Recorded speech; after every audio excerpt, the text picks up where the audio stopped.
कोलकाता में एक bank employ Rajesh, जिनकी हर रोज ऑफिस जाने के लिए 1 लीटर पेट्रोल लगता था एंड 105 रुपए उनका खर्चा था, वो 105 से जंप होकर अब 113 रुपए हो गया है। अब इतनी पेट्रोल प्राइस के चलते मजबूरन उनकी फैमिली कार को बेचना पड़ रहा है। सुनीता, जो एक हाउस मेकर है, संडे को उसने 8 रुपए किलो आलू खरीदा था और उसके अगले दिन मंडे को मार्केट जाकर उसने देखा कि आलू अब 32 रुपए का हो गया है। सुनीता अब सर पकड़कर बैठ गई है क्योंकि वो 1000 रुपए लाती थी और 1 हफ्ते का राशन वो ले जाती थी, बट इन्फ्लेशन बढ़ने के चलते अब सिर्फ 3 दिन का ही राशन हो पाएगा। अब क्योंकि पेट्रोल प्राइस हाइक की वजह से ट्रांसपोर्ट कॉस्ट भी बढ़ गया है, तो हर वो चीज जो ट्रांसपोर्ट होके मार्केट तक पहुंचता है 10 से 30% प्राइस बढ़ चुका है। स्ट्रेट ऑफ हॉर्मुज, जहां से इंडिया के रिक्वायरमेंट का करीब 40% ऑयल इंपोर्ट होता था, वॉर के चलते अब वो रास्ता भी ब्लॉक हो चुका है। अब इंडिया को इधर उधर से अब ज्यादा डॉलर खर्च करके ऑयल बाई करना पड़ रहा है। हमारा डॉलर रिजर्व खत्म हो रहा है। अब 10 मई को प्रधानमंत्री आकर हमें हर वो चीज खरीदने को मना तो करा जिससे हमारा डॉलर रिजर्व खत्म होंगे। हमें पेट्रोल डीजल का उपयोग कम करना होगा। गोल्ड, सोने की खरीद जिसमें विदेशी मुद्रा बहुत अधिक खर्च होती है, विदेशी मुद्रा बचाने पर भी बहुत जोर देना होगा। बट ये पेट्रोल की दाम बढ़ने के कारण, हर चीज का दाम बढ़ना, ये डॉलर रिजर्व खत्म होना, देश में ये सिर्फ इकलौता इकोनॉमिक क्राइसिस नहीं है, एक और बड़ा इकोनॉमिक क्राइसिस आने वाला है। इंडिया से करीब 13,000 किलोमीटर दूर प्रशांत महासागर में हुआ एक वेदर फिनोमेना एल नीनियो, इसकी वजह से इंडिया पे सबसे मेन 2 मेजर इफेक्ट पड़ेंगे। एक तो बारिश नहीं होंगे और दूसरा है एक्सट्रीम हीट वेव, जिससे भयानक गर्मी देखने को मिलेगा। इंडिया मेट्रोलॉजिकल डिपार्टमेंट के हिसाब से इस बार इंडिया में 10% कम बारिश होंगे और ये 10% बारिश ना होना एक बड़ा प्रॉब्लम है। जून से सितंबर जो मॉनसून का सीजन होता है इंडिया में, ये बारिश का पानी इंडिया की साल की 70% पानी की रिक्वायरमेंट फुलफिल करता है और इंडिया में करीब 60% फार्मर्स, मतलब आधे से भी ज्यादा फार्मर्स, इस 10% बारिश में अपना फसल उगाते हैं। एंड ऑल्दो कि इंडिया फास्टेस्ट ग्रोइंग इकोनॉमी है, digital India, startup India, 131 unicorn companies है इंडिया में, बट उसके बावजूद इंडिया की टोटल पॉपुलेशन की 42.3% पॉपुलेशन एग्रीकल्चर पे डिपेंडेंट है और उससे अलाइड जो एग्रीकल्चर है, जैसे कि फ्रूट, एग, मिल्क, दही, मक्खन, घी, सिल्क, ये भी मिला लिया जाए तो इंडिया का total 62% population directly and indirectly agriculture पे डिपेंडेंट है। मतलब टोटल में अगर देखा जाए तो 90 से 95 करोड़ लोगों की इनकम एग्रीकल्चर सेक्टर से आता है, जो कि हमारे देश के जीडीपी में 18% कंट्रीब्यूट करते हैं। तो अगर इस बार बारिश नहीं हुआ, फसल नहीं उगे, करीब 90 करोड़ लोगों की फाइनेंशियल कंडीशन पे बहुत बुरा इफेक्ट पड़ने वाला है। देश की इकोनॉमिकल सिचुएशन हिलने वाला है। भयंकर आर्थिक सुनामी आ रही है, प्राइसेस बढ़ रही हैं और ये अभी शुरुआत देखी आप। ऐसी इकोनॉमिक क्राइसिस आएगी हिंदुस्तान में जो आपने अपने लाइफ में नहीं देखी। तो आखिर ये सुपर एल नीनियो है क्या, जिससे साइंटिस्ट इतना डरे हुए हैं, और कैसे ये इंडिया से 14,000 किलोमीटर दूर होने के बावजूद हमारे देश के बारिश को रोक रहा है और देश में इकोनॉमिकल क्राइसिस पैदा कर रहा है। अब देखो, इस सिचुएशन के लिए हमें तैयार रहना चाहिए। जो सिचुएशन अभी बनता दिख रहा है, हर एक एक्स्ट्रा कॉस्ट हमें बहुत इफेक्ट कर सकता है फाइनेंशियली। अचानक से आया कोई हेल्थ इमरजेंसी हमारा सालों का सेविंग एक चुटकी में उड़ा सकता है। वक्त रहते हम ये रियलाइज ही नहीं करते कि एक इंश्योरेंस का वैल्यू क्या है, और रियलाइज होता भी है तो हमें इन चीजों के बारे में अच्छे से पता नहीं होता है। टर्म इंश्योरेंस क्या होता है, एक हेल्थ इंश्योरेंस लेते टाइम किन किन बातों का ध्यान रखना चाहिए ताकि क्लेम के वक्त कोई भी प्रॉब्लम ना हो। और इसी में आपकी मदद करने वाला है ditto with their completely free insurance master class, जहां एक्सपर्ट्स आपको इंश्योरेंस के बारे में, इंश्योरेंस बाय करते टाइम किन किन चीजों का ध्यान रखना चाहिए ताकि बाद में कोई दिक्कत ना हो, ये सब आपको सिखाएंगे। And it not just a theory class, experts real life claim stories भी शेयर करेंगे, कॉमन मिस्टेक्स भी हाईलाइट करेंगे जो इंश्योरेंस लेते वक्त लोग अनजाने में कर देते हैं। ये सब आपके साथ लाइव शेयर करा जाएगा इंटरैक्टिव वे में, एंड वो भी कंप्लीटली फ्री ऑफ कॉस्ट, ताकि आप अनजाने में कोई गलती ना कर बैठे। 50,000 से भी ज्यादा लोग अभी तक इस फ्री मास्टर क्लास को ज्वाइन कर चुके हैं। Ditto is backed by Zerodha, trusted bye 10 lakh customers. Ditto एक इंश्योरेंस मीडिएटर है, ना कि एक इंश्योरेंसर, इसलिए ये आपको बार बार स्पैम कॉल करके जबरदस्ती प्लान बेचने की कोशिश नहीं करते, बल्कि आपको इंश्योरेंस के बारे में एजुकेट करने का काम करते हैं ताकि आप अपने लिए बेस्ट प्लान चूज कर सके। अगर आप सीखना चाहते हैं तो link description and pin comment में दे दिया है। सीट्स लिमिटेड है, अभी जाइए और रजिस्टर कीजिए और खुद को हर एक फाइनेंशियल सिचुएशन के लिए एजुकेट कीजिए। एंड थैंक यू डिटो इस वीडियो को पार्टनर करने के लिए। नाउ अभी एल नीनियो पर वापस आते हैं। जब एल नीनियो आया है हमें मुश्किल का सामना करना पड़ा है और उसमें से सबसे खतरनाक था 1877 द ग्रेट फैमिन, जिसमें Brazil, China, India and Africa जैसे कॉन्टिनेंट में भयानक सूखा देखने को मिला और ग्लोबली 5 करोड़ लोगों की मौत हो गया सिर्फ खाने की कमी के चलते। और इंडिया में भी 10 लाख लोग मारे गए। बट ब्रिटिशों के लिए सूखे के चलते फसल कम हुआ था, बट इतना भी नहीं कि हमारे देश के लोग भूखा मर जाए। जिंदा रहने जितना खाना था हमारे पास, बट क्योंकि इंडिया में उस टाइम ब्रिटिश राज चल रहा था और पूरे वर्ल्ड में खाने की कमी थी, तो ये ब्रिटिश लोग हमारे देश का अनाज बाकी देशों को बेच दिया। हमारा अनाज बाकी देशों में ले जाकर बेच रहे हैं, अपने देश में ले जा रहे हैं, जिस वजह से हमारे देश के 10 लाख लोग एक्सट्रीम हंगर के चलते भूखा मर गए। इतना डेंजरस है ये एल नीनियो।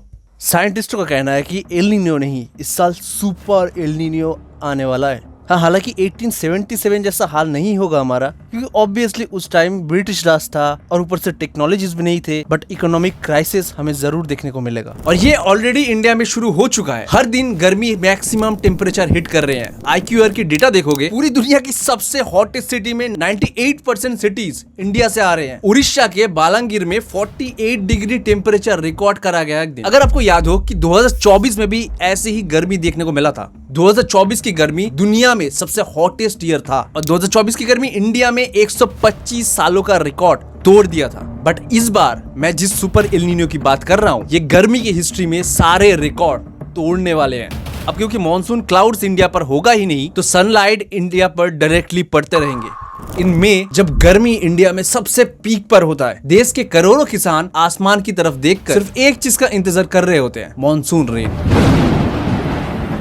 क्योंकि किसी की 5 लाख के लिए हुए ट्रैक्टर की लोन के पैसे चुकाने हैं, किसी किसान की बेटी की नवंबर में शादी है, किसी किसान को अपने बच्चे की फीस भरनी है और किसी किसान को वो उधार लिए हुए पैसे चुकाने हैं जो पैसे उधार लेकर पूरे साल वो किसान गुजारा कर रहा था, जिसके लिए दीपक ने अप्रैल से ही प्रिपेयरिंग स्टार्ट कर दिया है। अप्रैल में उसने फील्ड को रेडी किया, मई में उसने बीज खरीदे और जून आते ही वो आसमान की तरफ देखकर सिर्फ बारिश की इंतजार करते रहता है, ताकि वो बीज बोए, फसल अच्छी हो और उसके जो सारे खर्चे हैं, सारे लोन्स है, घर में शादी है, दवाइयां है, ऑपरेशंस है, वो सारी नीड फुलफिल हो सके।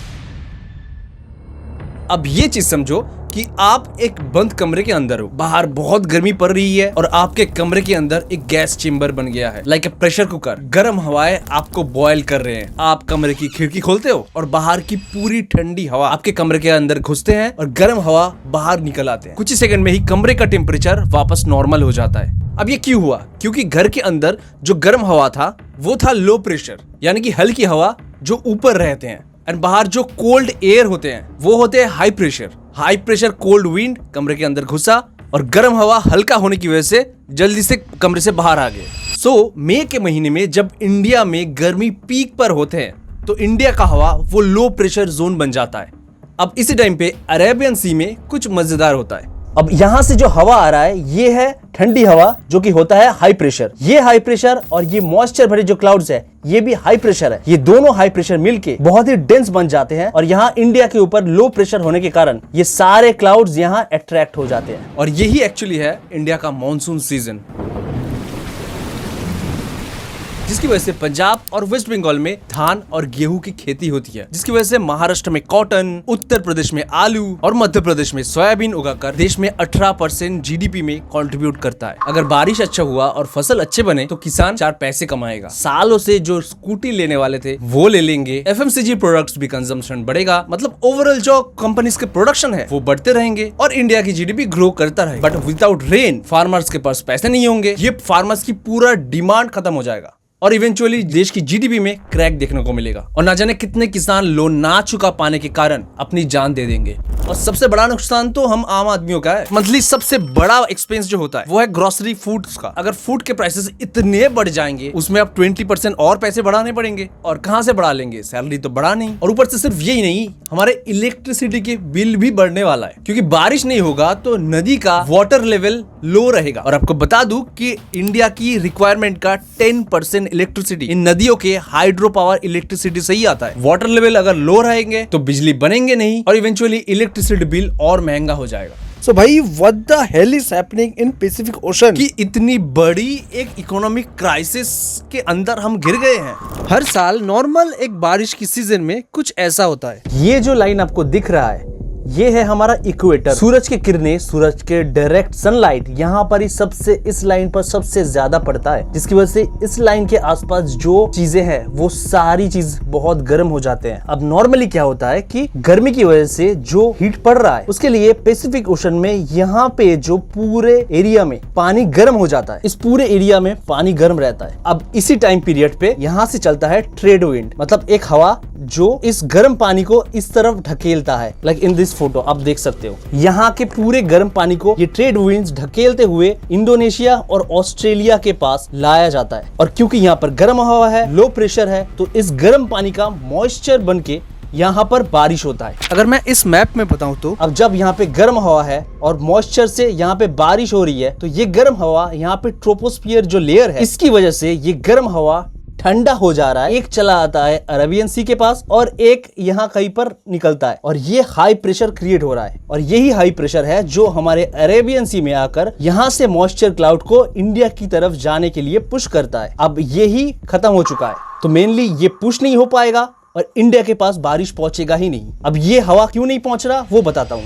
ये है एक El Nino condition. El Nino में क्या होता है कि ये जो गर्म पानी ऑस्ट्रेलिया और इंडोनेशिया के पास आ रहा था, जिससे ये सारा सिस्टम, ये सारा इकोसिस्टम ऑपरेट हो रहा था, ये गड़बड़ हो जाता है। ये टोटल ऑपोजिट होने लगता है। लाइक इन दिस फोटो ये गर्म पानी इधर यहाँ होने की जगह उल्टे साइड में चला आ रहा है, क्योंकि यहाँ पे जो ट्रेड विंड्स इस तरफ ढकेल रहा था, ये जो ट्रेड विंड्स इस तरफ ढकेल रहा था ऑस्ट्रेलिया और इंडोनेशिया के पास, ये कमजोर पड़ चुका है, जिसकी वजह से गर्म पानी उल्टा इधर चला आता है साउथ अमेरिका के पास। इसलिए यहाँ पर मॉइस्चर क्रिएट नहीं हो रहा है और कोई हवा ट्रोपोस्फियर में लग के अरेबियन सी में नहीं आ रहा है, जो यहाँ के क्लाउड्स को इंडिया की तरफ प्रेशर कर सके और बारिश करवा सके। सो ये है एक एल नीनो कंडीशन जिसमें गर्म पानी यहाँ आने की बजाय उल्टी तरफ चला जाता है, जिसकी वजह से हमारा पूरा वेदर कंडीशन खराब हो जाता है। नासा के सैटेलाइट वीडियो से हमें ऑलरेडी पता चल रहा है कि El Nino situation already create होना शुरू हो चुका है। जो पैटर्न हमें दिख रहा है कि हर 2 से 7 साल के बीच में एक एल नीनो का साइड इफेक्ट हमें झेलना पड़ता है। गर्मी ज्यादा बढ़ते हैं, हीट स्ट्रोक होते हैं लोगों के, फसलें होते नहीं, इकोनॉमिक क्राइसिस देखने को मिलता है। सो मतलब इसका लॉन्ग टर्म सोल्यूशन क्या है? अगर फार्मिंग हमारे देश के लिए इतना मैटर करता है, इतने लोगों की जिंदगी अगर फार्मिंग और फार्मिंग के अलाइड प्रोफेशन से जुड़े हुए हैं, तो हमें इरिगेशन सिस्टम पे जोर देना पड़ेगा ताकि हमें फसलें उगाने के लिए बारिश के ऊपर पूरी तरीके से डिपेंडेंट ना होना पड़े। This is not a joke. अगर कोई वेदर फिनोमिना फार्मिंग को इफेक्ट करके देश के 18% जीडीपी को हिला सकता है, तो इस चीज को हमें बहुत सीरियसली लेना चाहिए। हमें फील्ड में पानी की व्यवस्था करना होगा ताकि हम ऐसे सिचुएशन जब भी आगे बने उसके लिए हम प्रिपेयर हो। एंड दूसरा जो प्रॉब्लम है कि इतने लोग लाइक इंडिया की पॉपुलेशन को 62% agriculture and agriculture allied professions में कैसे है? मतलब अगर 80-90 करोड़ लोग फार्मिंग और फार्मिंग अलाइड प्रोफेशन जैसे घी, मक्खन, दूध, दही इन सब से जुड़े हुए रहेंगे, तो ये बहुत बड़ा खतरा है। हमें इस इकोनॉमी को डाइवर्ट करना होगा, अलग अलग प्रोफेशन में इनको भेजना होगा। हम सारे के सारे एग्स एक ही बास्केट में नहीं रख सकते। एंड बाय द वे गर्मी बहुत पड़ने वाली है, तो बाहर जहां भी जाओ धूप से बचने के लिए कुछ जरूर कैरी करो और पानी की बोतल जरूर कैरी करो। एंड अगर शरीर में पानी की कमी हो जाए, डिहाइड्रेशन हो जाए तुम्हारे शरीर में, तो ये सब भद्दे कोल्ड ड्रिंक्स पीने के बजाय एक इलेक्ट्रोल खरीद लो, उसको मिलाकर पानी पी लो। ये बहुत अच्छी चीज है। एंड इस इकोनॉमिक क्राइसिस में सबसे इंपॉर्टेंट जो है, फाइनेंशियली तैयार रहो, एक स्मार्ट फाइनेंशियल डिसीजन लो। मैं हाईली रिकमेंड करूंगा डिट्टो का मास्टर क्लास ज्वाइन करो और खुद को इंश्योरेंस के बारे में एजुकेट जरूर करो। जाइए खुद को रजिस्टर कीजिए। All the best. Link description and pin comment में है। Thank you so much.